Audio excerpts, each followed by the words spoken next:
Доброе время суток. Сегодня хочу поговорить о том, как лечить коклюш, кашель.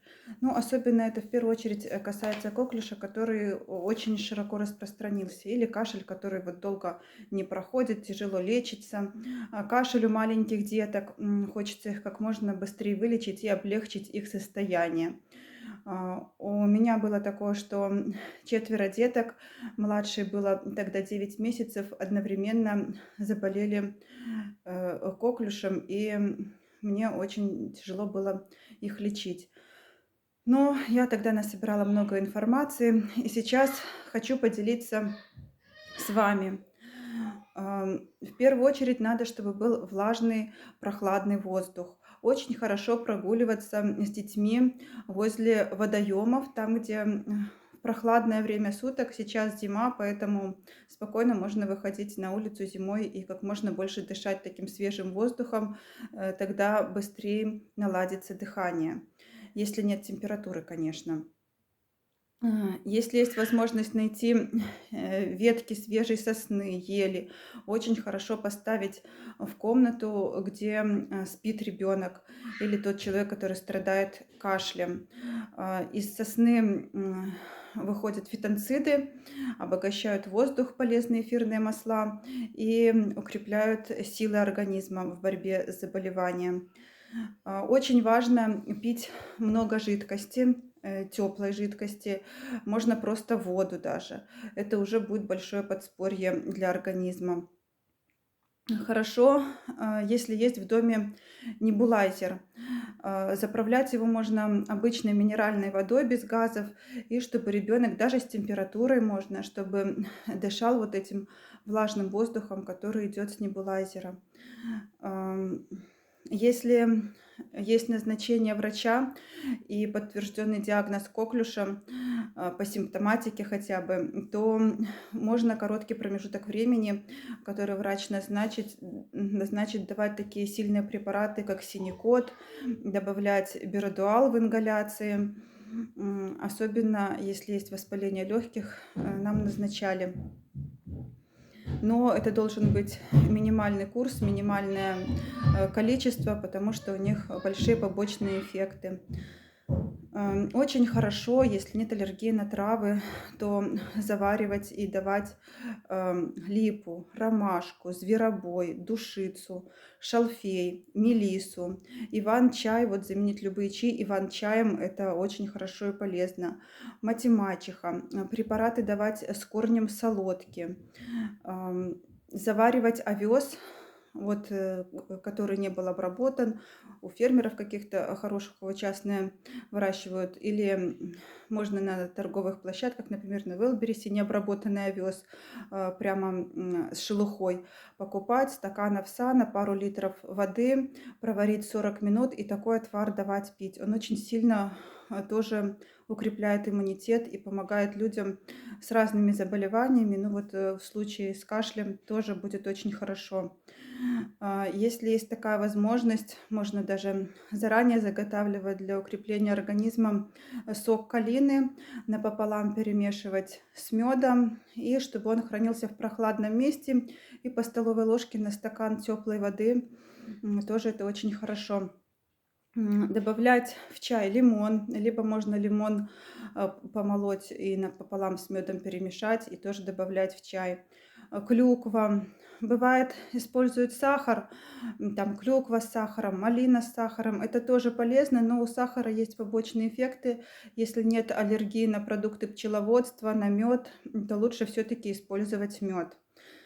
Смородину тоже вот можно, например, летом заморозить, зимой доставать из морозильной камеры, размораживать и перемалывать, например, на блендере. Я перемалываю напополам с медом. Мед, если застывший, то при 40 градусах, у нас, например, электрическая духовка такая есть, и там я ставлю температуру 40 до 50 градусов, мед растает, и тогда он легче перемешивается с размороженными ягодами, и пару дней такая смесь спокойно хранится в холодильнике. И добавляем в теплую водичку и пьем такие морсики. Сок крыжовника тоже можно перемешивать с медом. Он очень полезный. Если есть возможность купить пыльцу пчелиную, пергу в небольших количествах, их принимать. И таким образом тоже улучшается самочувствие и усиливается иммунитет.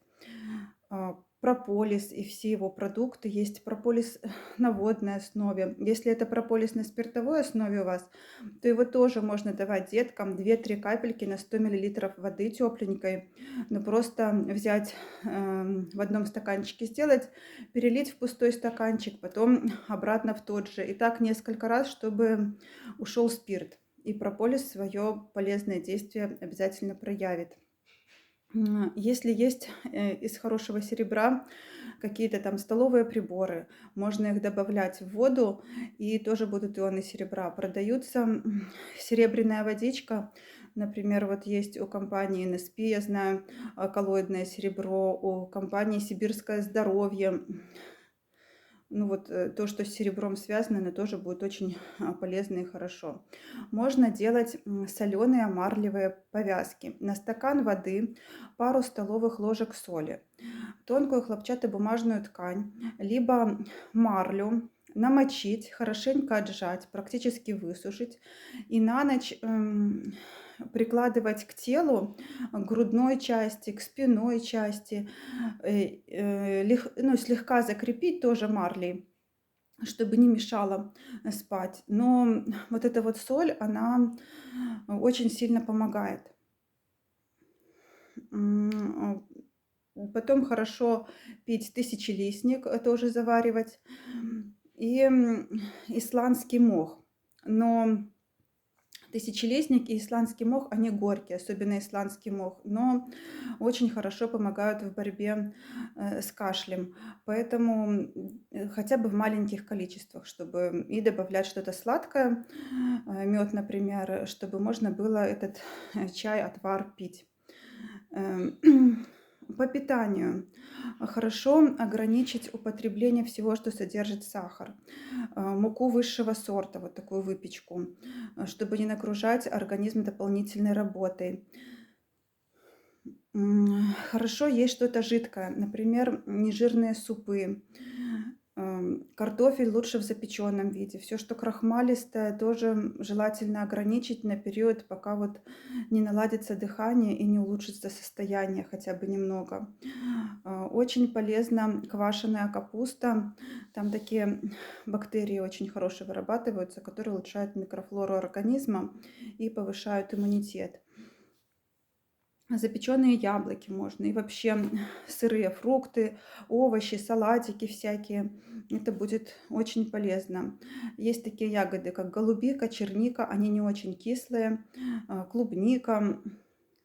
Их можно летом заготавливать, замораживать, зимой размораживать и употреблять в пищу в сыром виде или делать коктейли. Можно делать молочный коктейль, например, взять немного размороженной клубники, добавить туда банан, молоко, мед, взбить. И вот такие коктейли детки очень любят, и они полезные. Крупы лучше употреблять в цельнозерновом виде. Если рис, то бурый рис, перловку, пшенку. Избегать овсяных хлопьев, манки, белого риса, макарон. Ну вот на период, насколько это возможно, пока вот улучшится состояние больного. Хорошо использовать эфирные масла. Например, звездочка есть такая известная в аптеке. Тайфу у компании НСП, которая содержит тоже много эфирных масел разных. Масло чайного дерева. Можно его капать на ваточку, ложить эту ватку на какую-то крышечку или вот на что-то. И в комнате, где спит или много времени проводит больной человек, чтобы улучшалось состояние воздуха, и это тоже очень полезно. Чеснок употреблять в пищу хорошо, но, конечно, в умеренных количествах, чтобы не вызвать раздражение в желудке. Имбирь можно добавлять понемножку и в чай, и в супы в конце варки. Гвоздика, лавровый лист тоже очень хорошо. Перец в супы добавлять. И хочется обратить внимание на продукцию компании Вертера. Ссылка будет в описании. У них есть такие гели на основе бурых водорослей. И сама технология производства называется плазма, помогает извлечь вот самую ценную часть из оболочки водорослей. Она богата йодом и очень сильно повышает иммунитет и помогает в борьбе с разными заболеваниями, в том числе с кашлем. Есть очень хорошие результаты, в том числе среди наших знакомых. По своей ситуации, своей семьи в этом году я хочу сказать, что как я начала употреблять эти гели, то мы просто пока не болеем, но видим, как вокруг болеют наши родные, знакомые. И хочется, конечно, всем тоже помочь. Еще очень важно, если есть такая возможность, если ребенок болеет особенно коклюшем, то чтобы он спал с открытым окном, чтобы прохладный воздух как можно больше поступал в его комнату. Можно ребенка тепло одеть, вплоть до того, чтобы он спал в верхней одежде, в шапке. Но вот этот воздух, он помогает быстрее справиться с заболеванием. Очень важно контролировать температуру, состояние легких, чтобы не было воспаления. Если вас отправляют на снимок легких, то просите врача, чтобы он назначил снимок в двух э, позициях, да, чтобы и спереди посмотрели, и сбоку. Тогда получается более точно поставить диагноз и увидеть локализацию воспаления, если оно есть. И не затягивать с лечением, с профилактикой. Лучше лишний раз перестраховаться, чем потом жалеть об упущенных возможностях лечения. Важно контролировать температуру тела. Не все, что можно, когда нет температуры, можно с температурой. Но в основном все то, что я перечислила, это можно делать и при высокой температуре, кроме прогулок на холодном воздухе. Как православный человек, верующий, тоже хочу сказать, насколько важно молиться, когда кто-то болеет, и просить о молитвах, кого только мы знаем, добрых знакомых, подавать записки в церкви, писать в группы, в Телеграме, в Вайбере, ну вот, где собираются люди, которые могут помолиться. Когда мы молимся друг о друге, молитва усиливается, и ну вот очень много случаев реальной быстрой помощи, даже в очень тяжелых ситуациях. Желаю вам скорейшего выздоровления. Пишите в комментариях свои мысли, вопросы, пожелания. Буду рада по возможности всем ответить. Еще хочу добавить такую информацию, что у нас организуется клуб успешных мам. Пока участие в нем бесплатное. Там будем выкладывать информацию и об улучшении здоровья, и об управлении временем, домашним хозяйством, воспитании деток, о том, как себя правильно вести во время беременности, во время грудного вскармливания. И первые консультации тоже будут абсолютно бесплатными. Поэтому вот пока такая возможность есть, ссылку на телеграм-канал начинающийся я тоже оставлю в описании. Кому это интересно, пожалуйста, подписывайтесь. Благодарю за внимание. До свидания.